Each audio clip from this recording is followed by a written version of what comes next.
ಆತ್ಮೀಯ H16 news ಅರ್ಥಾತ್ ಹೇ ಸೀತಾರಾಮಗೆ ಸ್ವಾಗತ. ನಾನು ನಿಮ್ಮವ MI ಅಥವಾ ಮಲ್ಲಪ್ಪ ಜೋತಾವಾರ್. ಆದ್ಮೇಲೆ ಈಗ ತಾವು ದಿನ ಸುದ್ದಿಗಳನ್ನ ಅದರ ಜೊತೆಗೆ ವಿಶೇಷತೆಗಳನ್ನ ನೋಡ್ತಾ ಹೋಗಿ ವಿಶೇಷ ಈ ಮೊದಲನೇ ಸುದ್ದಿಯನ್ನು ನೋಡಿ. The unwavering commitment of the Indian Armed Forces to protect the nation's honor, sovereignty and its citizens. NCC made a commendable contribution during Operation Sindoor when nearly 72,000 NCC cadets transformed into NCC warriors and undertook voluntary service for civil defense measures. Republic Day holds special significance for every Indian. It reminds us of the values enshrined in our Constitution: justice, liberty, equality and fraternity. The NCC Republic Day camp action. Cadets from several states and union territories from diverse social and cultural backgrounds trained together here, embodying the true spirit of our national unity. Dear cadets, you are not just participants in a camp. You are the ambassadors of a new India. The discipline you practice, the leadership you demonstrate, and the sense of responsibility you develop here will define your role in building an Atmanirbhar and a strong India, that is Viksit Bharat.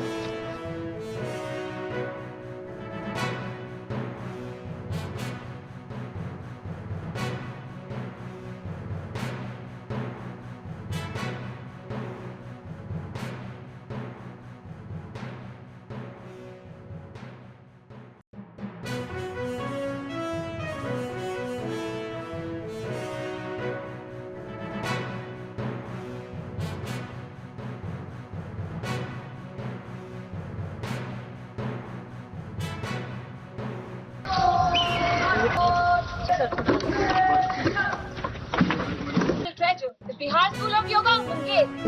It's very creative also. Yes. My fellow cadets will now guide you through this hall. I hope you have a wonderful visit. Jan, sir.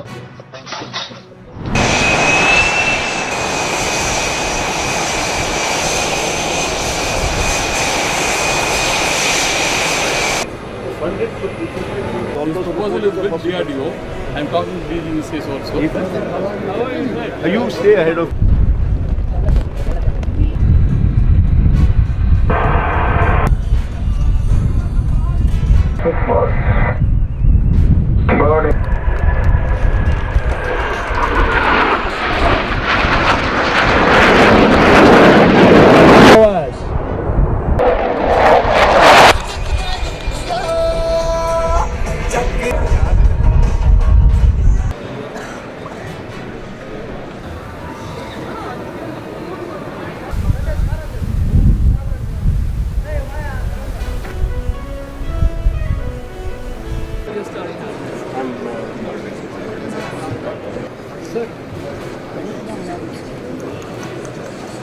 It is a setup wall.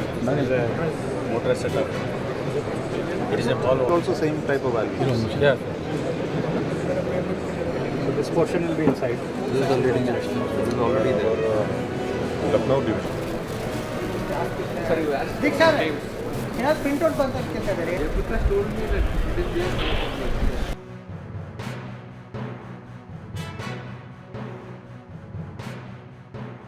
Other programs Mark II and AMCA, and I'm sure they're going to be more successful than what Tejas was and with better timelines. So I think this is very clear. ADA will tell you what all is coming up in Mark II and AMCA. So I think they are the best people to answer what technologies are coming in. They have to be contemporary, and I'm sure they're working towards that. Whenever they come out, they'll be with contemporary technologies. At that time when India had difficulty in procuring things from outside India, so that we can manage even without too much of foreign help is a possibility. Tejas also indicates that if we set our minds on achieving something, we have enough capabilities in India to do that. On 25 years, There are several new technologies which we introduced, and we have come a long way, and I tend to think we will do better, much better in the coming years.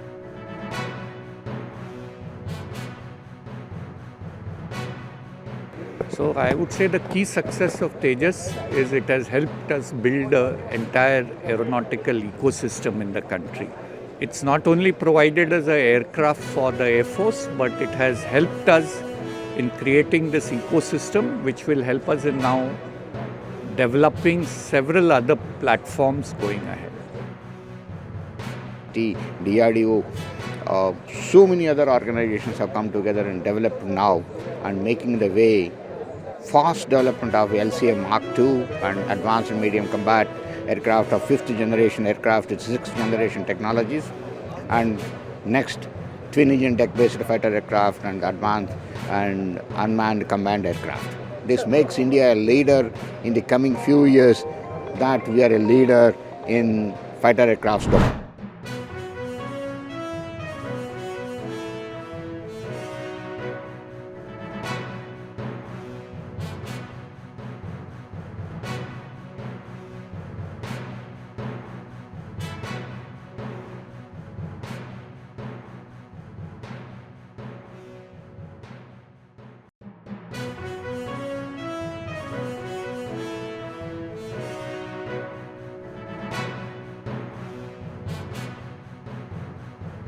ರಾಜ್ಯ ಸಚಿವರಾಗಿರ್ತಕ್ಕಂಥ ಸನ್ಮಾನ್ಯ Shri V Somanna Amrit Bharat station Hosapete station Amrit ಭಾರತ್ನಲ್ಲಿ 15 ಕೋಟಿ 17 ಲಕ್ಷ ಖರ್ಚು ಮಾಡ್ತಾ ಇದ್ದೀವಿ.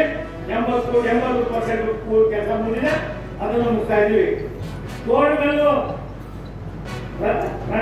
ರಣಜಿತ್ತಾಪುರ doubling line, Totagal ರಣಜಿತ್ತಾಪುರ doubling line ಯೋಜನಾ ವೆಚ್ಚ 446 ಕೋಟಿ. ಜನವರಿ ಈ ತಿಂಗಳೇ ಟೆಂಡರ್ ಅಂತ್ಯ ಫೈನಲ್ ಮಾಡ್ತಾ ಇದ್ದೀವಿ. ಕಾಮಗಾರಿಯನ್ನು ಪ್ರಾರಂಭ ಮಾಡ್ತಾ ಇದ್ದೀವಿ. ಇವತ್ತೇನು ತೋಟಗಳಿಂದ ರಣಜಿತ್ಪುರ ಇದೆ, ಇದನ್ನು ಡಬ್ಲಿಂಗ್ ಲೈನ್ ಕೂಡ ಮಾಡ್ತಾ ಇದ್ದೀವಿ ನಾವು. ಇದರಿಂದ ನಿಮ್ಮ ಹಸಿರು ಸಾಗಾಣಿಕೆ ಮಾಡೋದಕ್ಕೆ ಮತ್ತೊಂದಕ್ಕೆ ಅನುಕೂಲ ಆಗ್ತದೆ. ಬಳ್ಳಾರಿ ಚಿಕ್ಕಜಾಜೂರು ಎಷ್ಟು ವರ್ಷದ ಸಮಯ? 50 ವರ್ಷ. ನಾನು ಇನ್ನೂ ಚಿಕ್ಕದಾಗಿದೆ. ಹಂಗೆ ಚಿಕ್ಕಜಾಜೂರು ಬಳ್ಳಾರಿ ನಾವು ಯಾರು ಹೋಗಿ ಮೋದಿ ಸಾಹೇಬರು ಕೇಳಿರಲಿಲ್ಲ. ಎಂತೆಂಥ ಪ್ರಸ್ತಾವನೆಗಳನ್ನು ಕೈಗೆತ್ತಿಕೊಂಡು ಇವತ್ತು 2025 ಜೂನ್ನಲ್ಲಿ ಕ್ಯಾಬಿನೆಟ್ ಅನುಮೋದನೆಯನ್ನು ಕೊಟ್ಟಿದ್ದಾರೆ. ಇದರ ಖರ್ಚು 3,400 ಕೋಟಿ ರೂಪಾಯಿಗಳು. ಇದರಿಂದ ಬಳ್ಳಾರಿ ಚಿತ್ರದುರ್ಗ ಮೈನಿಂಗ್ಗೆ, ಮಂಗಳೂರು ಹೈದರಾಬಾದ್ ನಡುವೆ ತೆಗೆದುಕೊಂಡು ಹೋಗೋದಕ್ಕೆ ದೊಡ್ಡ ಅನುಕೂಲ ಆಗ್ತದೆ. ಬಂದ್ಬಿಟ್ಟು ಹಣ ಇರದೇ 27,000 ಎಕರೆ ಇದ್ರೆ ಅದರಲ್ಲಿ ನಾನು 3,51,000 ಜನ ನಾನು ಬದುಕಿಸ್ಬೇಕಣ್ಣ. ಇದು ಬಹಳ ಫಲವತ್ತಾದ ಭೂಮಿ, ಇದನ್ನ ದಯಮಾಡಿ ಕೈ ಬಿಡ್ಬೇಕಣ್ಣ. ಆಲ್ರೆಡಿ ನಾನು ಬೇಕಾದ್ರೆ ಬೇರೆ ಗ್ರೂಪ್ ಹೌಸಿಂಗ್ ಬಂದಾಗ ಮಾಡೋಣ, ತುಕಾರಾಮ್ ಕಾಮರ ಇಲ್ಲ ಅಂತೇಳಿ ನಮ್ಮ ಸಂತೋಷ್ ಅಣ್ಣರು ನಾವಿಬ್ಬರು ಲೆಟರ್ ಒಯ್ದಿದೆ. ಇಮ್ಮಿಡಿಯೇಟ್ ಆಗಿ ಕ್ಯಾನ್ಸಲ್ ಮಾಡಿ ಆ ಬಡವರ ಪರವಾಗಿ ರೈತರ ಪರ ನಿಂತ ಕಾರ್ಯಕ್ರಮ ನಮ್ಮ ಶ್ರಮವನ್ನು ಪಟ್ಟಿದ್ದೀನಿ. ತಮಗೂ ಕೂಡ ನಾನು ಕೃತಜ್ಞತೆಯನ್ನು ಕೂಡ ನಾನು ಹೇಳ ಬಯಸ್ತೇನೆ. ಜೊತೆಗೆ ಈ ಭಾಗದಲ್ಲಿ ಅಣ್ಣವರಿಗೆ ಒಂದು ಮನವಿಯನ್ನು ಮಾಡಿಕೊಳ್ತೇನೆ. ಯಾವ ರೀತಿ ಈಗ ನಮಗ 37 ಇದೇನು ರೈಲ್ವೆ ಮೇಲ್ ಸೇತುವೆಯನ್ನು ಮಾಡಿಕೊಡ್ತಾ ಇದ್ದೀರಿ, ಅದೇ ರೀತಿಯಲ್ಲಿ 37, 38ನೇ ನಂಬರಿನ ಸೇತುವೆ ಕೂಡ ಪೂರ್ಣ ಮಾಡಿಕೊಡ್ಬೇಕಂತ ಹೇಳಿ ನಾನು ಮನವಿಯನ್ನು ಮಾಡಿಕೊಳ್ತಾ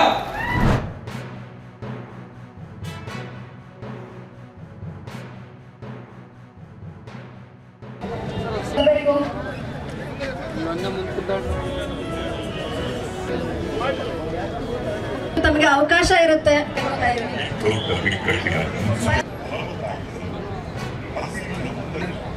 ಎಲ್ಲ ರೈತ ಬಾಂಧವರು ರಾಗಿ ಮಸಾಲೆ ರೊಟ್ಟಿಯೆಲ್ಲ ಮನೆ ಮಾಡ್ತಾರೆ. ಮಳಿಗೆಗಳನ್ನ ತದನಂತರ ವೀಕ್ಷಣೆ ಮಾಡಿದ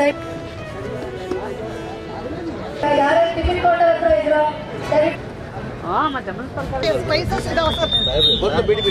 ಸ್ಪೈಸಸ್ ಬೇಕಂದ್ರೆ ಇನ್ನೂ ಇದೆ.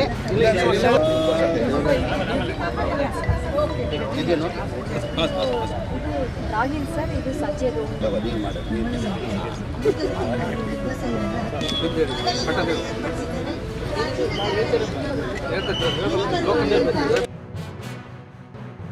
ಇವೆಲ್ಲ ಅವ್ರಿಗೆ ಫಾಸ್ಟ್ ಫುಡ್ಗೆ ಹೋಗಿ ಮಾರಕ ಆಗಿವತ್ತು ಅವ್ರು ಊಟ ಅಂದರೆ ಇದನ್ನು ಬಿಟ್ಬಿಟ್ಟಾರೆ ಅವರು. ಸೊ ಅವರು ಆ ಟೇಸ್ಟ್ ಪೌಡ್ರ್ ಹೋಗ್ತಾರಲ್ಲ ಸರ್, ಇದು ಟೇಸ್ಟ್ ಪೌಡ್ರ್ ತಿಂದರೆ ನಿಮ್ಗೆ ಏನಾಗ್ತದೆ ಮತ್ತು ಜನಕ್ಕೆ ಯಾರಿಗೆ ಆಗಬೇಕು, ವಿದ್ಯಾರ್ಥಿಗಳಿಗೆ. ಇದನ್ನು ಇಂಥವನ್ನ ಇಲ್ಲಿ ಮಾಡೋದಕ್ಕಿಂತ ಕಾಲೇಜ್ ಮಟ್ಟದಲ್ಲಿ, ಹೈಸ್ಕೂಲ್ ಮಟ್ಟದಲ್ಲಿ ಮಾಡಿದಾಗ ಆ ಹುಡುಗರಿಗೆ ನಮ್ಮ ಅಂದರೆ ಅಟ್ಲೀಸ್ಟ್ ಕೆಲವು ಜನಗಳಿಗೆ ಇದು ನಾವು ಮಾಡಿದಾಗ ಸಾರ್ಥಕ ಅಂತ ನನ್ನ ಅಭಿಪ್ರಾಯ ಇದೆ. ಅಂದರೆ ಈ ನವಣೆ, ರಾಗಿ, ಸಜ್ಜೆ ಏನಂದರೆ ಬಡವರು ಊಟ ಮಾಡೋವಂತೆ ಇತ್ತು ಮೊದಲಿನ ಕಲ್ಪನೆ. ಆದರೆ ಇವತ್ತು ಹೇಳ್ತಾ ಇದ್ದೀವಿ, ಇದು ಶ್ರೀಮಂತರ ಅಗತ್ಯವಾಗಿ ಊಟ ಮಾಡಬೇಕು. ನವಣೆ, ಸಜ್ಜೆ, ಸಿರಿಧಾನ್ಯಗಳು ಅವು ಯಾಕಂತಂದರೆ ಇದು ನಾವು ಏನಾದರೂ ತಿಂದು ಆಮೇಲೆ ಟ್ಯಾಬ್ಲೆಟ್ ತಿನ್ನೋ ನಮ್ಮ ಪರಿಸ್ಥಿತಿ ಇವತ್ತು ಬಂದೈತೆ. ಅದು ಹೋಗಬೇಕು. ಸ್ವಸಹಾಯ ಏನು ಬೆಳೀತಕ್ಕಂಥ ರೈತರು ಪ್ರದರ್ಶನಕ್ಕೆ ಇಟ್ಟಿದ್ದಾರೆ. ಎಲ್ಲರೂ ಕೂಡ ಅದನ್ನು ಗಮನಿಸಿ ಏನು ರೈತರು ಸಾವಯವ ಕೃಷಿಯಿಂದ ಬೆಳೆದಂಥ ಬೆಳೆಯನ್ನು ತಿನ್ನಬೇಕು. ಅದು ಬದಲಾವಣೆ ಆಗಬೇಕಾದ್ರೆ ಸುಮಾರು ದಿವಸ ಹಿಡಿಯುತ್ತೆ. ಅದು ಒಂದೇ ಸಲ ಬದಲಾವಣೆ ಆದರೆ ರೈತ ನಷ್ಟ ಆಗ್ತಾನೆ. ಪ್ರತಿ 10 ಸೆಂಟ್ಸು 20 ಸೆಂಟು ಮುಖಾಂತರನೇ ಈ ಬೆಳೆಯನ್ನು ಬೆಳೆಸ್ಬೇಕಂತೇಳಿ ಅವರಲ್ಲಿ ಮನವಿಯನ್ನು ಮಾಡ್ತಾಯಿದ್ದೀವಿ. ತಳಿ ವರ್ಧನೆ ಮಾಡಬೇಕು, ಹೆಚ್ಚು ಇಳುವರಿ ಕೊಡ್ತಕ್ಕಂಥ ತಳಿಗಳು ಯಾವುದು, ರೋಗ ಮತ್ತು ಕೀಟಗಳ ನಿರ್ವಹಣೆ ಹೇಗೆ ಮಾಡಬೇಕು ಅಂತ ಹೇಳಿ ಇಷ್ಟು ದಿವಸ ಮಾತಾಡ್ತಿದ್ವಿ. ಆಗ ಈಗ ನಾವು ಮಾತನಾಡಬೇಕಾಗಿರೋದು ಸೆಕೆಂಡರಿ ಅಗ್ರಿಕಲ್ಚರ್ ಬಗ್ಗೆ. ಸೆಕೆಂಡರಿ ಅಗ್ರಿಕಲ್ಚರ್ ಅಂದ್ರೆ ಏನು? ಸಂಸ್ಕರಣೆ ಮಾಡಿ, ಮೌಲ್ಯವರ್ಧನೆ ಮಾಡಿ ಮಾರೋದ್ರಿಂದ ಹೆಂಗೆ ರೈತರಿಗೆ ಲಾಭ ಆಗ್ತದೆ ಅನ್ನೋ.